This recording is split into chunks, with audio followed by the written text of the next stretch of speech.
Vous savez, tous les jours, je me rends compte à quel point c'est plus facile d'être un homme dans notre société. Tous les challenges qu'on n'a pas, nous les hommes, par rapport aux femmes, par exemple.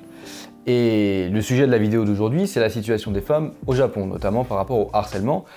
Et en faisant mes recherches, je dois avouer que... j'ai été choqué. J'ai été choqué.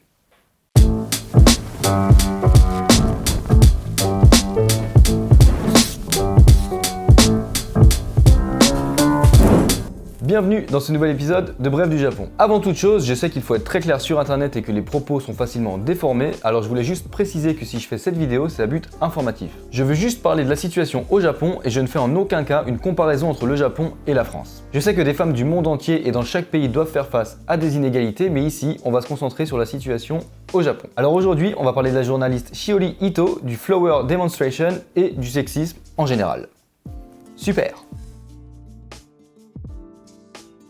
Shiori Ito est une journaliste et réalisatrice japonaise. En 2015, alors qu'elle est stagiaire pour un journal télévisé, elle porte plainte pour viol. Son agresseur présumé, Noriyuki Yamaguchi, est un très grand journaliste et biographe du premier ministre japonais Shinzo Abe, dont il est très proche. Selon Shiori Ito, elle aurait perdu connaissance après un dîner d'affaires avec lui. Ils auraient pris un taxi tous les deux et alors que la journaliste aurait demandé au chauffeur de la raccompagner chez elle, Monsieur Yamaguchi a décidé de changer les plans et de l'emmener à l'hôtel où il séjournait. Les autorités ont d'abord tenté de persuader Shiori Ito de laisser tomber. Après une enquête policière où des policiers lui ont demandé de refaire la scène du viol avec une poupée gonflable sous leurs yeux afin de la dissuader de porter plainte, il classe l'affaire sans suite sur demande d'un responsable de la brigade criminelle proche de Shinzo Abe.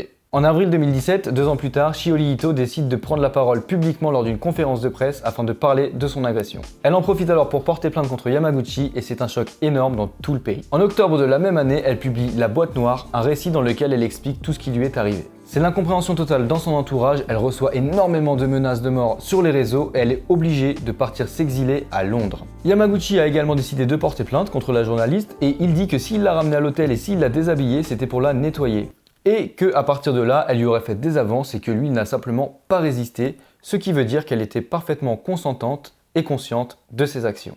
Shiori Ito gagne son procès le 18 décembre dernier et reçoit à peu près 27 000 € de dommages et intérêts de la part de Monsieur Yamaguchi. Well, culturally, rape is quite a taboo topic and also it has strong stigma against rape victims. So I was aware what sort of reaction I would get after speaking out, but I would say, was much more than I expected. There is so little help that we have in Japan, socially and legally, and that is the main reason why I spoke out. Cette affaire a fait énormément de vagues au Japon puisque c'est clairement la première fois que ça arrive et c'était au moment où le mouvement MeToo a commencé à prendre de l'ampleur dans le monde. MeToo, si vous ne connaissez pas, c'est un mouvement international qui est apparu sur les réseaux sociaux avec un hashtag où les femmes prennent la parole sur les violences sexuelles dont elles ont été les victimes. Shiori Ito a été la première à utiliser ce terme au Japon. Même si ce mouvement n'a pas fait beaucoup de bruit là-bas, cette affaire a quand même permis en 2017 la révision d'un texte de loi par rapport aux victimes de harcèlement et de violences sexuelles qui était alors inchangé depuis 1907.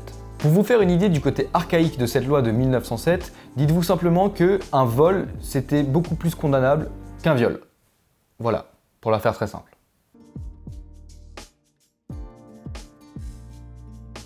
Cependant, même si la nouvelle loi promet des sentences plus lourdes, la victime a toujours besoin de preuves pour montrer qu'elle a été forcée par la violence ou par l'intimidation à avoir des relations sexuelles. Et ça, forcément, ça reste très critiqué. Effectivement, la justice japonaise laisse trop souvent partir les agresseurs en prétextant qu'il était trop difficile de prouver le non-consentement de la victime. Depuis cette affaire, de nombreuses femmes au Japon ont pris leur courage à deux mains pour parler de violences sexuelles dont elles ont été victimes elles-mêmes.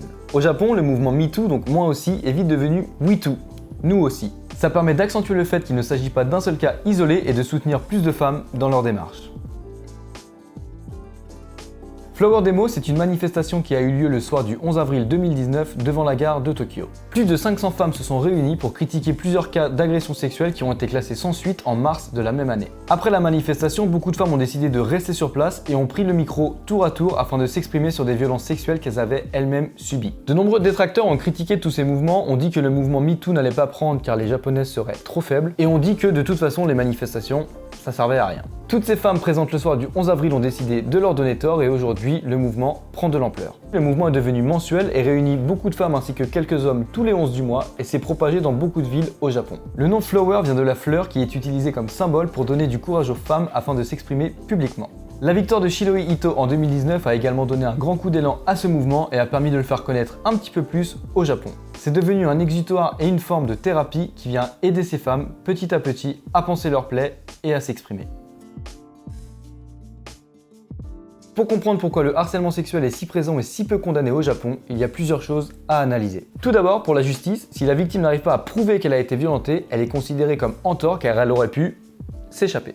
Effectivement, la justice japonaise ne croit pas qu'une victime ne peut pas s'échapper, malgré les preuves qu'un tel traumatisme peut paralyser quelqu'un. Les victimes n'osent pas porter plainte par peur ou par honte. Effectivement, au Japon, c'est très courant de garder toutes ces émotions, même les plus intenses, enfouies au fond de soi et de garder le sourire pour ne pas perdre la face.